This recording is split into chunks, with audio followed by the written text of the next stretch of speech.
नमस्कार दोस्तों, versus of wisdom में आपका स्वागत है। आज हम श्रीमद् भागवत पुराण के पंचम स्कंद के प्रथम अध्याय का अध्ययन करेंगे, जिसमें राजा प्रियव्रत की कथा है। यह अध्याय हमें बताता है कि कैसे महाराज प्रियव्रत ने अपने गुरु नारद मुनि के उपदेशों को सुनकर भी राज्य का भार संभाला और फिर भी अपनी आध्यात्मिक चेतना को बनाए रखा। आइए इस गहन कथा में प्रवेश करें और इसके मार्मिक संदेशों को समझें। प्राचीन काल में जब पृथ्वी अपने प्रारंभिक रूप में थी, स्वयंभू मनु ने अपने पुत्र प्रियव्रत को राज्य का उत्तराधिकारी बनाने का निर्णय लिया।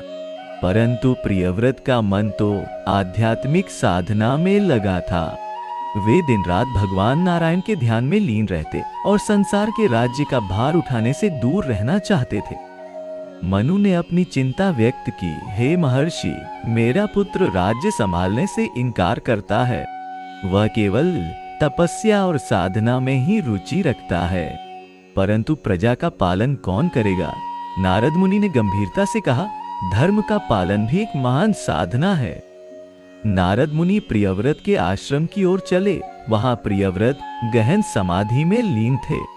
नारद के आगमन से वातावरण दिव्य ऊर्जा से भर गया। प्रियव्रत ने आंखें खोली और नारद को देखकर सम्मान से उठ खड़े हुए। हे महर्षि, आपके चरणों में मेरा प्रणाम। आपके दर्शन से मेरा जीवन धन्य हो गया। नारद मुनि ने प्रियव्रत को समझाया, हे वत्स, तुम्हारी आध्यात्मिक साधना प्रशंसनीय है, परंतु भगवान की इच्छा है कि तुम राज्य का भार संभालो। कर्म योग भी मोक्ष का मार्ग है। राजा बनकर तुम अनेक जीवों का कल्याण कर सकते हो। प्रियव्रत ने विनम्रता से कहा, मेरा हृदय तो केवल भगवान के चरणों में रमण करना चाहता है। नारद ने गंभीरता से कहा, प्रभु की सेवा अनेक रूपों में की जा सकती है। जब तुम प्रजा का पालन करोगे तो वह भी भगवान की ही सेवा होगी। याद रखो, ब्रह्मांड की रचना का उद्देश्य जीवों का कल्याण है और तुम्हारा कर्तव्य उस दिव्य योजना का हिस्सा है। नारद के शब्दों ने प्रियव्रत के हृदय को छू लिया। अंततः प्रियव्रत ने भगवान की इच्छा को स्वीकार किया और राज्य संभालने का निर्णय लिया। स्वयंभू मनु के आशीर्वाद से उन्हें राजा के रूप में अभिषिक्त किया गया। राजाभिषेक के समय आकाश से दिव्य पुष्पों की वर्षा हुई और देवताओं ने दुंदुभियां बजाई। राजा बनने के बाद प्रियव्रत ने अपनी अलौकिक शक्तियों का प्रयोग करके प्रजा का कल्याण किया। उनके राज्य में कोई दुखी या पीड़ित नहीं था। प्रत्येक नागरिक धर्म, अर्थ, काम और मोक्ष के मार्ग पर चलता था। प्रियव्रत स्वयं भी नियमित रूप से पूजा अर्चना करते और भगवान के प्रति अपनी भक्ति बनाए रखते। एक दिन प्रियव्रत अपने दिव्य रथ पर सवार होकर पृथ्वी का भ्रमण कर रहे थे। उनका रथ इतना तेजस्वी था कि उससे निकलने वाला प्रकाश सूर्य के प्रकाश को भी मात देता था। जब वे पृथ्वी की परिक्रमा कर रहे थे, तब उन्होंने देखा कि पृथ्वी का आधा भाग अंधकार में डूबा रहता है, जबकि आधा भाग प्रकाशित होता है। प्रियव्रत ने सोचा, यह अंधकार प्रजा के लिए कष्टदायक है, मुझे इसका समाधान खोजना चाहिए। अपनी योग शक्ति से प्रेरित होकर उन्होंने अपने रथ के पहियों से पृथ्वी पर 7 गहरी खाइयां खींच दी। इन खाइयों में समुद्र का जल भर गया, जिससे 7 द्वीप और 7 समुद्र बन गए। इस तरह प्रियव्रत ने जम्बूद्वीप, प्लक्षद्वीप, शांगलिद्वीप, कुशद्वीप, क्रौंचद्वीप, शाकद्वीप और पुष्कर द्वीप नामक 7 महाद्वीपों की रचना की। प्रत्येक द्वीप को अलग अलग समुद्रों से घेरा गया। लवण समुद्र, इक्षु समुद्र, सुरा समुद्र, घृत समुद्र, दुग्ध समुद्र, दधी समुद्र और जल समुद्र। प्रियव्रत ने अपने 10 पुत्रों को इन द्वीपों का शासन सौंपा। अपने ज्येष्ठ पुत्र अग्निद्र को जम्बू द्वीप का राजा बनाया, जिसे आज हम भारतवर्ष के नाम से जानते हैं। प्रत्येक पुत्र को उन्होंने धर्म और न्याय के मार्ग पर चलने का आदेश दिया। प्रियव्रत के 3 पुत्र महावीर, सवन और द्युतिमान संसार के मोह से विरक्त होकर संन्यास ग्रहण कर चुके थे। वे अपने पिता की तरह ही आध्यात्मिक साधना में लीन रहते थे।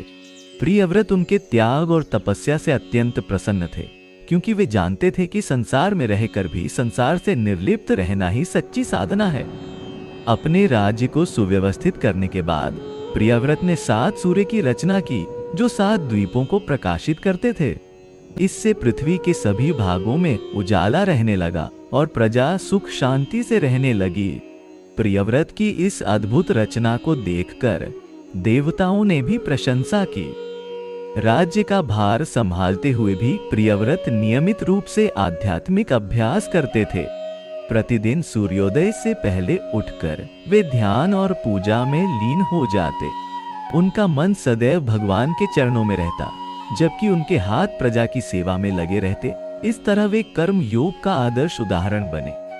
कालांतर में प्रियव्रत ने अपनी पत्नी बर्हिष्मति से 10 पुत्र और 1 पुत्री प्राप्त की। उनकी पुत्री ऊर्जस्वती का विवाह महर्षि शुक्राचार्य से हुआ। प्रियव्रत अपने परिवार के साथ धर्म और न्याय के मार्ग पर चलते हुए राज्य का पालन करते रहे। एक दिन प्रियव्रत अपने उद्यान में विचरण कर रहे थे। अचानक उन्हें नारद मुनि के आगमन का आभास हुआ। नारद ने प्रसन्नता से कहा, हे राजन, तुमने भगवान की इच्छा का पालन करते हुए अद्भुत कार्य किया है। तुम्हारे द्वारा रचित यह भूगोल युगों युगों युगों तक मानव जाति का मार्गदर्शन करेगा। प्रियव्रत ने विनम्रता से कहा, हे महर्षि, यह सब भगवान की कृपा से ही संभव हुआ है। मैं तो केवल एक निमित्त मात्र हूँ। मेरी एकमात्र इच्छा है कि मेरा हृदय सदैव भगवान के चरणों में लगा रहे। नारद ने मुस्कुराते हुए कहा, तुम्हारी यही विनम्रता तुम्हें महान बनाती है। अनेक वर्षों तक राज्य का कुशलता पूर्वक संचालन करने के बाद प्रियव्रत ने अपने पुत्रों को राज्य सौंपकर वानप्रस्थ आश्रम ग्रहण करने का निर्णय लिया।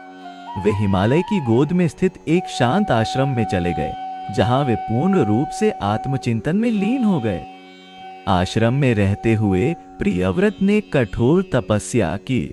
उन्होंने अपने मन को पूर्णतः नियंत्रित कर लिया और आत्म साक्षात्कार की ओर अग्रसर हुए। उनके शरीर से दिव्य तेज निकलने लगा, जिससे आसपास का वातावरण पवित्र हो गया। ऋषि मुनि उनके दर्शन के लिए आते और उनके अनुभवों से लाभान्वित होते। अंतिम समय में प्रियव्रत ने अपना शरीर योगाग्नि में विलीन कर दिया। उनकी आत्मा परम ज्योति में विलीन हो गई। आकाश में दिव्य वाणी गूंजी, यह महान आत्मा अब हमारे साथ है। देवताओं ने पुष्प वर्षा की और प्रियव्रत का नाम अमर कीर्ति में लिख दिया गया। प्रियव्रत की कहानी हमें सिखाती है कि कर्तव्य और भक्ति एक साथ चल सकते हैं। उन्होंने दिखाया कि संसार में रहकर भी हम आध्यात्मिक उन्नति कर सकते हैं। उनके द्वारा रचित भूगोल आज भी हमारे जीवन का आधार है और उनका जीवन हमें प्रेरणा देता है कि कैसे दिव्य संकल्प से हम अपने जीवन और संसार को बदल सकते हैं। जब भी हम विश्व के मानचित्र को देखते हैं, हमें याद रखना चाहिए कि यह केवल भूगोल नहीं, बल्कि एक महान आत्मा की दिव्य रचना है।